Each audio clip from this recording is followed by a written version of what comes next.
Cool. Welcome back to Dungeon. It's late. We've been chilling. My tongue just stopped. Here it goes. Ooh, like a SoundCloud rapper. Oh, did you? All right, we'll talk about Astroworld afterwards.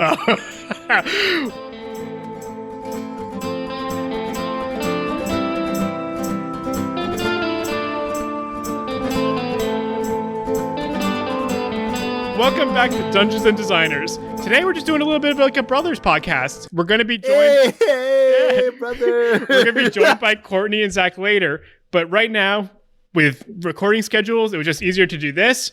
And Dan's going to try to work on his Gray Hands mission. Hey, so what we're going to do is, in the last episode, Vodmek sold his wand, got, I think it was like 150 gold. And then Courtney and Zach went and sold those gems. And then they sold something else, the circlet. Yeah. When they went to go sell their stuff, Vodmek just went back to the manor, right? He didn't need to be there. He was done for the day. Well, yeah. So as you get back to the manor, it's quiet. It's getting kind of late-ish, but not too late, kind of maybe mid-afternoon. And as you enter into the manor, immediately a chair just like flies across the room at you. Honestly, because of who I am as a cleric, I expel with the chair coming towards me, and I say, "Demon, get back!" Obviously, it's an extreme reaction to just something's going on. Yeah, but you know, better safe than sorry. Better safe than sorry. And I'm uncomfortable with the demonic and the dark because I live for the light. Yeah. But I move forward, and I actually take 2 steps back, and I say, you know what? None of this house. I'm out. Yeah, because as you say like that, get back, demon, on like the mirror behind the bar, it just says get out. Yeah, I'm gonna use my thaumaturgy. Right? That's the voice thing that you did last episode. Yeah. I'm gonna say, demons, leave this home. I honestly, in my heart, know that this affects nothing. Right. I know this is, but I slam my hammer down on the ground and I just get out the door. Do you leave your hammer, or is it like you hit it and you leave? I never leave my hammer. Okay. Thank you. All right. So you're kind of out back onto the road. It's a Saradun street. Yes, and I'm thinking, okay, well, I need to find something that can help me cleanse this house, because if this is going to be our home, me as a dwarven cleric needs to define what is a clean home. No demons, no ghosts are going to live here. Where can I go? Right. That's my. You love rocks, you hate demons. I love rocks. I freaking hate demons, and I hate the dark. I'm a cleric. Undead. All right. Yeah, I think you just need to find someone. There's a few stores in Trollskull Alley that might be able to help you. Yeah, I'm thinking maybe books. Yeah, so there's Bookworm's Treasures that sells books, but it also sells spells and stuff. Let's go. Okay. So as you go down, that's actually the furthest side of Trollskull Alley away from you. Yeah, I'm hustling, though. I got short legs, but I'll be hustling. And as you get to the door, what you see on this sign is a golden dragon wrapped around treasure. And underneath in a nice script font, it says Bookworm's Treasures. So this is not like a shady establishment. This is a fancy style. And as you open establishments, personally, I know, because they're usually cheaper. That's what I'm saying. Right. And I actually don't have any money. Zach has all of it. Well, let's figure this out then. We'll see how this works. I just remembered that. So you walk in, and there's a very tall dragonborn coming from the golden dragon lineage. So he's got those gold scales and sort of, I believe, a fin almost off the top of his head. Yeah, he's really pumped up on himself, isn't he? I don't know. He's sort of like a bookworm. Oh, for those who aren't familiar with fantasy stuff, and that joke probably didn't make any sense. So when it says Bookworm's Treasures, it's WYRM. RM? Yeah, so everyone who's here for the design, welcome to the dungeons. Yikes. So the man behind the counter's name is Rishal, and he's this very tall. Yeah, he's very tall, regal-looking dragonborn, wearing very nice clothes. All around you can smell like the old books and the stained woods. Great scent. Mm-hmm. All right, so my question actually is, and maybe you weren't prepared for this, so prepare yourself. What's the height of the counter? Oh, it's higher than you. Yeah, okay. I want a height. Let's say 4 feet. So maybe you could see just over it. So I stomp up and I got my stuff and it's here. Yeah, like right at forehead. Yeah, and I look up and I say, "Excuse me, great dragon. I am actually curious about how to extricate. I don't know if that's the correct word. I want to get ghosts and ghouls out of my home. Can you assist me with that?" Yeah, and to your surprise, he actually replies not in common but dwarvish. Right, like I'm literally in my response is yeah. You can tell like immediately he's very well read. Because I actually spoke to him in common. Right. I did not speak to him in dwarvish. Yeah, he just replied in dwarvish, kind of maybe to make you feel more welcome. Yeah, and I say, "Oh, welcome, great dragon. I appreciate your common speak." Yeah, and he goes, "So you got a ghost problem?" I honestly don't know. I obviously, and I hold up my hammer. I want to clear the light, obviously. But there are a hefty amount of evil spirits of different sorts in my home. We were given a home. There's evil spirits, and I'm not interested. I like that when you speak dwarvish, it gets a little more feminine. Oh, this is not dwarvish. This is talking to a dragon. He seems effeminate. He seems effeminate. Yeah. Yeah. I just want to be kind. It's a little bit of a, can you take care of them? Yeah. So he goes, "Where are you coming from?" I'm coming from the land of the mountains, but what I'm coming from currently is Troll Skull Alley. Manor.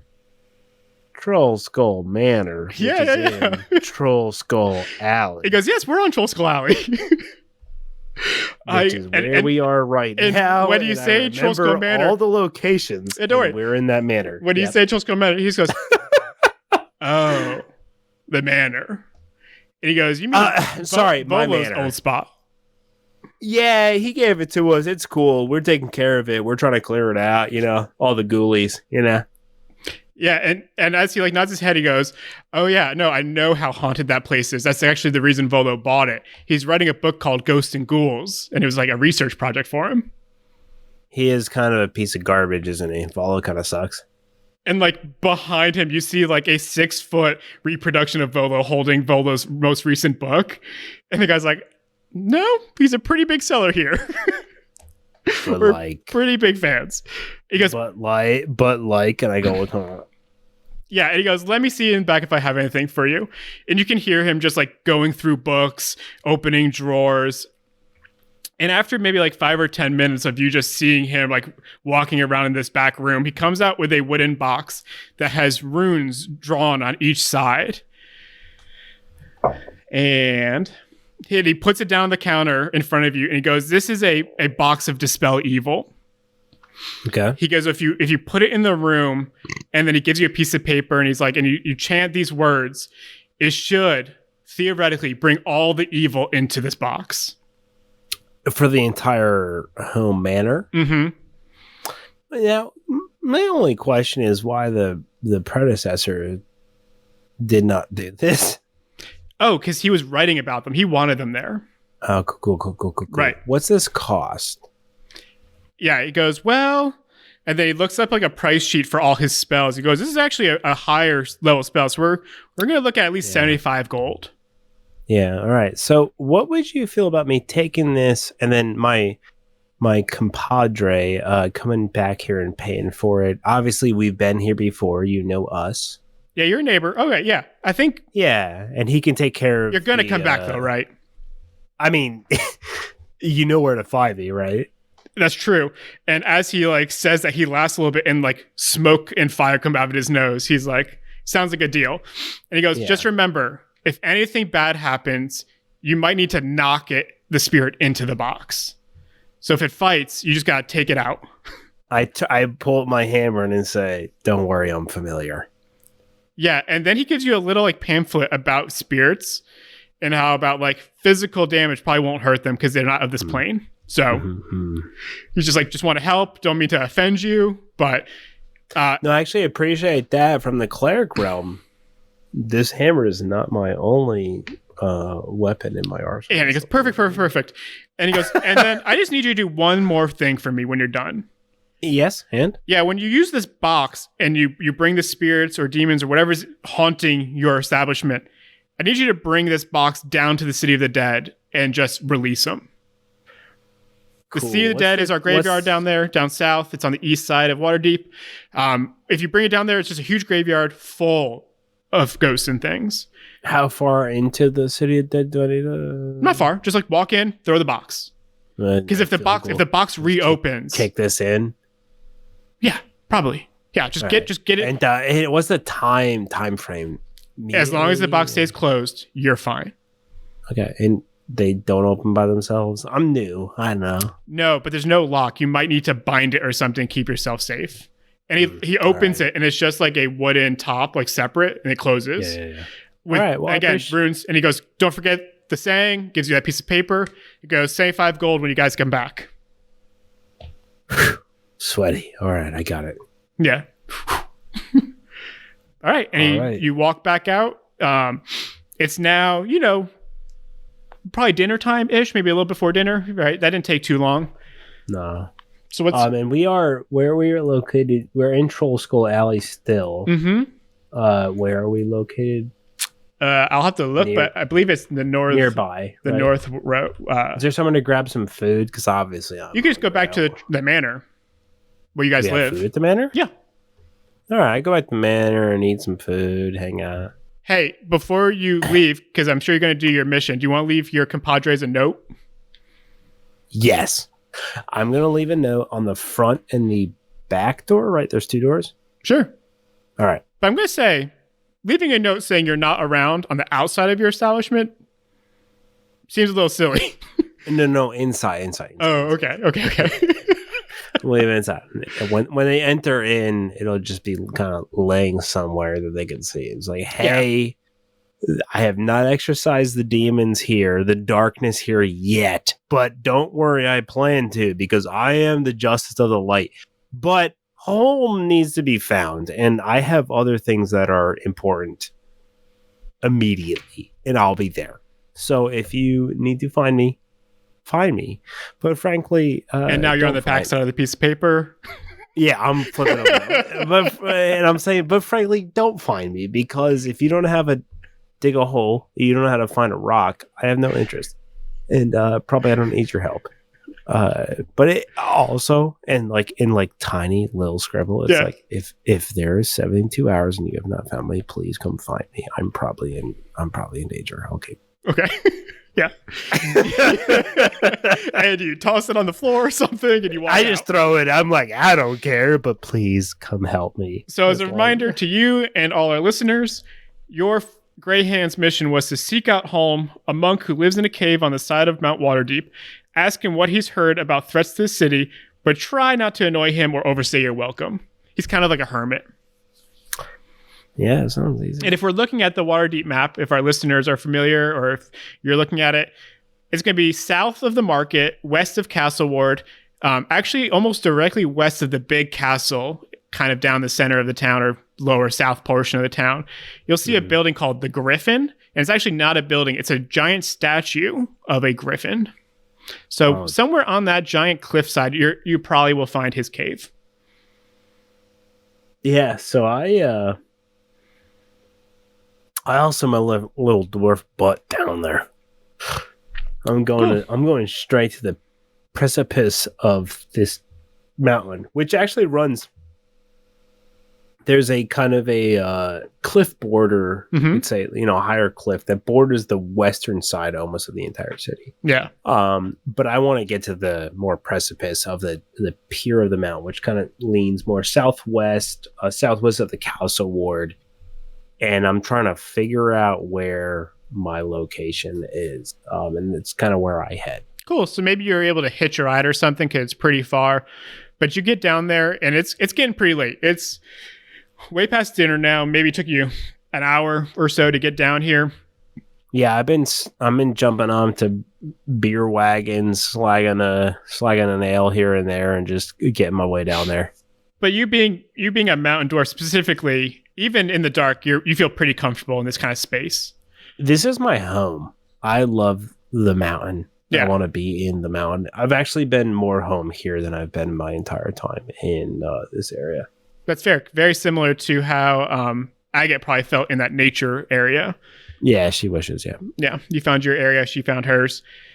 All right, so you kind of come up to the edge. Do you want to start trying to climb? I don't want to try to climb. I will climb. Cool. You being a mountain dwarf, I'm going to give you advantage on your saving throw, but I need a Constitution saving throw. All right, let me get my dice bag out. I guess I'll have to come up with a monster for you two at this point. I mean, I'll mess it up either way. You know? So 2d20 rolls because you have advantage.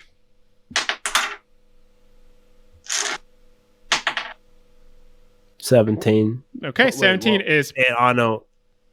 What was the roll? Constitution, which is going to be plus. Yeah, it's plus like 20. Yeah, 20 is plenty. So you just start muscling up, and where most people would be exhausted, you might even see a camper or two sleeping. You're just trailing right up. I'm excited by their weakness. Yeah, and actually, you would never have imagined, but coming at night is actually making your journey a little easier because up ahead of you, you see a small cave opening with a fire light coming out of it, kind of like a beacon in the night. I'm not interested, though. You also see a dark forest to your left. Is there a better option? I'd imagine the cave would be where the cave with the light could possibly be out where a monk who lives in a cave on the side of Mount Waterdeep. That might be it. All right, so I use my dark vision because due to being a dwarf. Yeah. And I walk to the opening and I peer in to see if I can see what's going on inside. Yeah, and you just see in the kind of the back of the cave a small bedroll, very modest, a small fire pit with a small cauldron, right? Everything is very petite. And you see a skinny man, bald, with black robes just sitting on a small rock in the back. I think to myself, man, that must be... Home. HLAM. No. It's an A? Mm-hmm. Home. This guy is playing us with his name. He's a monk. Yeah, that's fine. Yeah. Let him do his. I go and I go, that must be the man that I was looking for. And I hustle in. Again, hustle in at like 4'5" or whatever I am. And I'm like, home? And I just extend my hand out. Yeah, and he looks up and he's already exhausted. You're like, why so tired? Yeah, and he just goes, why are you here? I am here because I have a mission from the... It's to find from the Grey Hands, and you're asking about from the Grey Hands. You want to know about threats? I want about threats? Threats to the city. I knew it. Yeah, don't worry. Yeah, I was there. You found him. Yeah, I found the guy who I knew it was, and I remembered his name, and it's fine. But yeah, you're good. I'm looking for threats against the city. I'm with the Grey Hands, and I know that you may have missions. I'm not here to bother you. I'm not here to extend my welcome, but I do know that you may have understanding of what is afflicting the city. Yeah, and as you're talking and you're trying to play it up, why don't you give me a charisma or persuasion check? I'll give that. And what you're seeing is this monk has probably not talked to people in weeks. 16. Oh, plenty. Even though the weeks, and he only comes down for food occasionally, that when he can't find food around him, he just looks at you and out of a sigh he goes, "Evil's twin hides its face for now, except that to change before winter's end." And then he just starts looking back at his fire. I am not that smart. He goes, "I can only tell you the things I've seen. I hope it helps. Could you? Okay. Thank you. Yeah, and he just starts poking his fire again and like stirring whatever liquid was in the cauldron. I appreciate your info. And I step away on the mountaintop out of his vision. I step like maybe 20 feet. Yeah, into the darkness too. Into the darkness. And and he doesn't have dark vision or anything, so. Yeah, I ponder and I think about the thoughts and I say, okay. I'm like, all right, I got to get this information to Vara Safar of the Greyhand. That's who you are. Hope to be.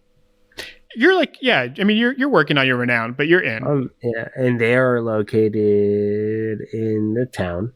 It's a Blackstaff Tower in the Castle Ward. Okay, so you're pretty close, right? You just have to go a little bit north, and you'll find it. Yeah, so I think I'm going to go down to their area and explain to them that like I received nothing that I understood, but all the information that they were looking for, that I felt they were looking for. Yeah, and Valor goes, you did very well. Usually he doesn't even speak to strangers. He hasn't spoken to me in many years. And she goes, even though we might not understand what it means immediately, I'm sure this will help. We'll give it to our scribes and see what they say. And with that, you've gained 1 renown, which I will give you some perks later. If you ever need the Black Staff's help, they'll help you. But in the same breath, Vara also says, if you can aid us one more time, a young bronze dragon has taken up a residence in Deepwater Harbor. It startled a few sailors recently, but hasn't hurt anyone. Confront the dragon and learn its intentions. And I turned to, sorry, who is the woman's name? Vara. Valra? Vara. It's Vajra. All right, woman. Maybe. Whatever you are. Vara. I appreciate this next mission. I also want you to keep myself in mind when you have anything else going on. I want to be definitively enveloped into any other missions and necessities that the Greyhand needs. I want to fully envelop myself into this. Yeah, and she's very impressed. She's like, okay. And so this dragon is I want as much information you can give to me beyond what you gave. If this is all it is what it is. I'll take care of the mission. But if there's anything else, I'd like to. Okay. And she walks out and she comes back. She goes, because you're so into this, you're so eager. She gives you 3 potions of water breathing. And she's like, I know you've got friends that are probably helping you. The dragon might be underwater. These could help you reach it. So just go look for that young bronze dragon. And she goes, just in case you don't know, dragons can speak common. They can actually speak telepathically sometimes. So just make your way down there and see if you can talk to it. Just see why is it taking up residence in our harbor? I have a friend who is actually a turtle herself, and she's very calm with speaking, not only with animals of all types, but aquatic animals, and very kind to these humans. I think it would be proper to include her. I think she would actually be helpful in this mission. It could help you, though I wouldn't attempt to speak to animal when working with a dragon. Oh, no, I'm saying speak to specifically to I get it. I'm sorry. A dragon is much more intelligent than you. Oh, I'm very dumb. So right. And a dragon, and with that response, she goes, right. A dragon is much more intelligent than I. You're going to be working with an intelligent being. Like, do not attempt to talk to it in some sort of fish speak. Very smart. Appreciate the info. But using your friend, your turtle friend, that could possibly aid you with the fish and the lizards of that area. Either way, I appreciate your info, and yes. I will take care of this definitively. And please do not forget. I mean, the dragon is very intelligent. Do not make it angry. I am very dumb, and do not make it angry.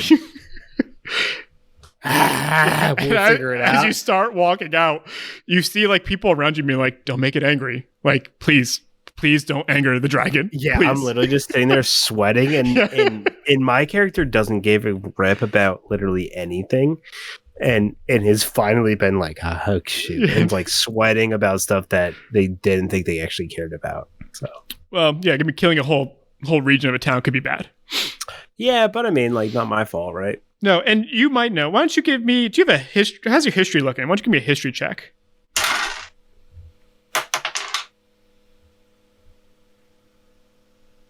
I rolled a 18. 18 is great. You actually do have like some maybe minor knowledge of mountains. I mean, dragons, maybe from your mountains. Like they often live in mountains. Metallic, so gold dragons, they're actually usually good and for people and lawful. So this isn't like the black or red dragon who would be just burning everything in sight. So you do know like it's fairly safe. I mean, it could destroy you immediately, but like it's fairly safe. Just go down there and try to like figure out what it's doing. Okay. And I kind of sit there and I say, like, you know what? I do think that I need to have my party members through this. Yeah. And I don't think this is... I've dealt with the home to an extent that I think I can. I dealt with my own thing. I dealt with my home. I also dealt with Holem to the extent that I could. Yeah. But I think that this further moving, I need my party members. So I'm just going to call it. I'm going to go back to Troll Skull Manor and rest up. Explain to my party members that are, I assume, are kind of resting up there. Why don't you try to take care of this ghost? You got your box. Oh, I guess I do have my box. Okay. Yeah, that's true. It's true. Yeah, so as you enter back the manor, your note is gone, so you can assume they're upstairs on the third floor sleeping. Yeah, okay. But as you take out this box, it's just a wooden box, and you get this piece of paper, and it says, remove the lid and chant these runes. I don't know what the runes are, but you chant something. And I'm gonna go up. I'm actually gonna go up through the floors. I'm gonna be at the third floor where they're sleeping. I'm gonna be very quiet, but I'm gonna chant these words through the entire floor. So you're gonna try to walk with it?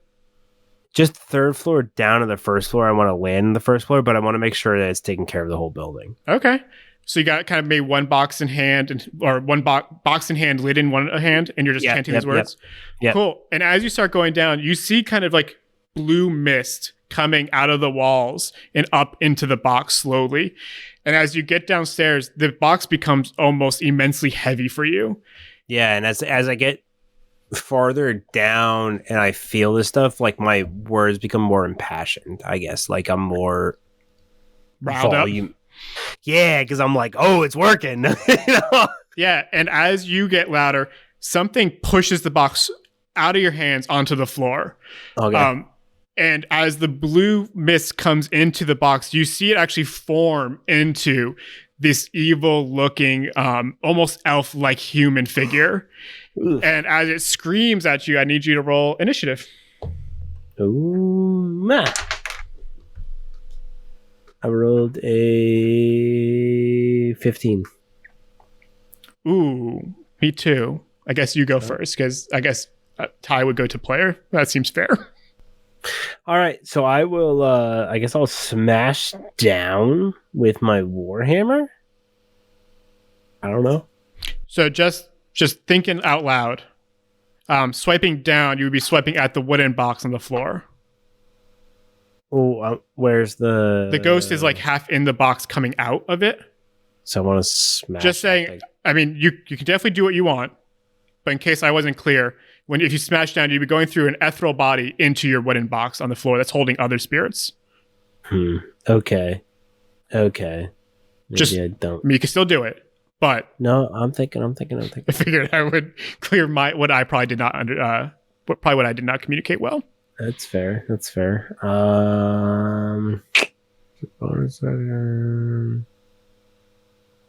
And as you look, thinking, you hear it just scream, "Ah! This is 2 weeks after our Halloween episode. Am I late to the party?" All right, I have whatever. Frig it. I'll slam the box. Okay, It is what it is. 16 plus 22 to hit. Oh, I mean, easily hit. All right, smash the box. Well, first, I mean, damage. You need damage on the box? Well, no, because, I mean, you are swinging at the ghost, right? Yeah. Right. So, you hit the ghost. Well, I'm trying to find a dice, though. That's the issue. All right. 10. Okay. As you come swinging down. I wasn't finished. Okay. I also cast as a bonus action Shield of Faith. Okay. So I have 2 bonus AC for my duration. Okay. So as your hammer comes down, you actually see the ghost reach out and grab it. Don't like that. And you definitely, like, it hurt. It'd be like grabbing a baseball bat swinging at you, right? So, like, it hurts. But it doesn't do nearly as much as you thought it would do. Okay. And as it's holding your hammer in one hand, it reaches out with the other and grabs you. Does a 14 hit? Nah. Yeah, and as he reaches out to you, he like grabs maybe your shirt or something and holds on. So he's got your hammer in one hand. He's grabbing you on the other. You do have a free hand. He still has hold of my hammer? Yeah, that's like the situation you're in. I'm going to guiding bolt him. So with your free hand, you're going to cast a guiding bolt? Yeah. All right. So I think you guys do a dex save. No, spell save DC 13.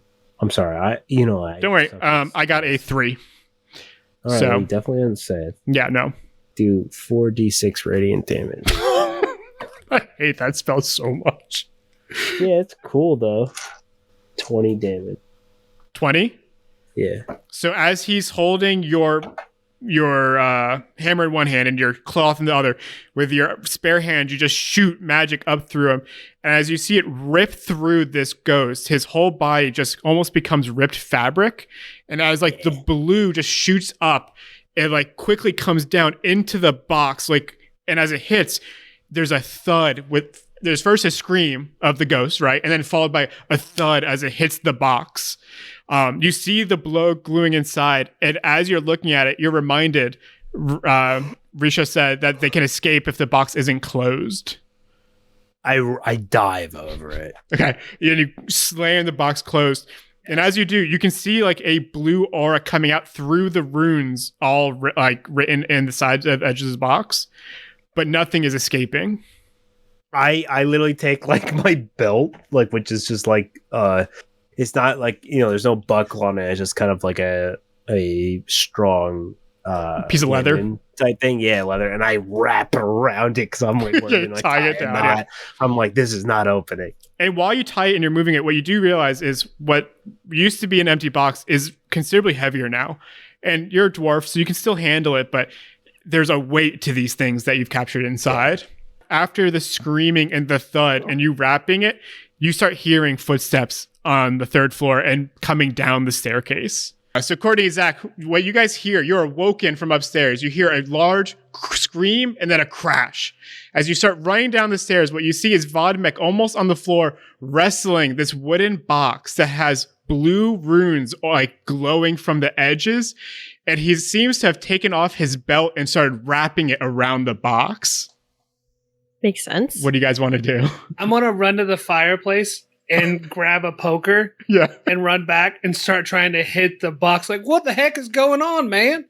Because, like, I don't have a sword or anything on me. I'm imagining I just woke up.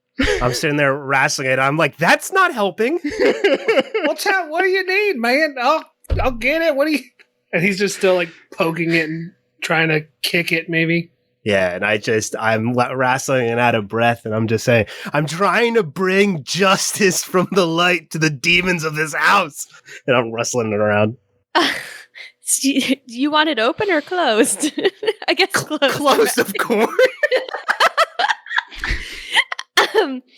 Maybe take a step back. That belt seems to be securing it well. And I want to cast Entangle at the box. Oh, smart. So from the ground between the wooden floorboards of the manor, you see these vines come up and start wrapping around the box, further locking in Vodmek's belt to the box. And you start seeing like the light of the rune start disappearing as like the vines wrap around it. I stand up and kind of dust myself off, and my pants fall down. Your tiny trousers. Yeah, it's like, so I collect myself. Man, what the heck is that? Well, you know that there was a haunting in this house, and I had to take care of it because somebody had to. Mhm. Yeah. So that is what'd you Sesame do? Street? I would say so as far as I know. Okay, was the box haunted, or is the ghost now in the box? In the Yeah. box. For Okay. a minute. Yeah. Should we nail it shut? I don't know how long Honestly, those don't vines know. last. I'm not sure what we minute. do with it at this point, honestly. I think we put it in the trash or something. So for the Try to listeners, burn it. Dan's clothes and my clothes have changed. So in between what was just a And we're- seamless jump cut, it's been some seamless. time.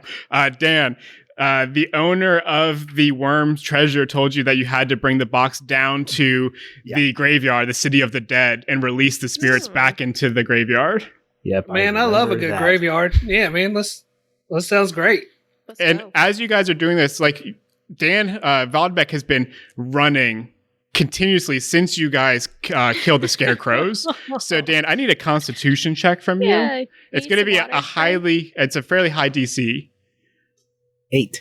So Dan, Vodmek now has 1 level of exhaustion Tight. from you having worked through the night.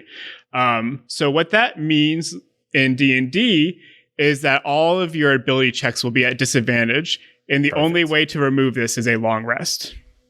That's what I wanted to hear. But I think you'll be all right. So with that, as you guys look out the back windows, you can start seeing the sun rising, right? It is very early morning, that kind of 6 o'clock, 5 o'clock. I don't know. When I'm up, the sun's already up. So early. There's probably a little mist or fog in the streets. And then all of a sudden, your ears start ringing after a large explosion occurs outside of the tavern. All of those windows that you haven't been able to replace yet just smash out and starts filling the tavern with smoke. And outside, you just hear endless screams of people who are waking up and working. Mm-hmm. And I yell out the window. I say, "Hold on a minute. I need a long rest." Doesn't look like it's going to happen. Oh, shucks. Yeah, sure, Yeah, man. That sounds- you yell, "I need a long rest." So goes my leg. That's an episode of Dungeons and Designers as we play Waterdeep Dragon Heist. This is a Masters of One Network podcast. We'll see you next week.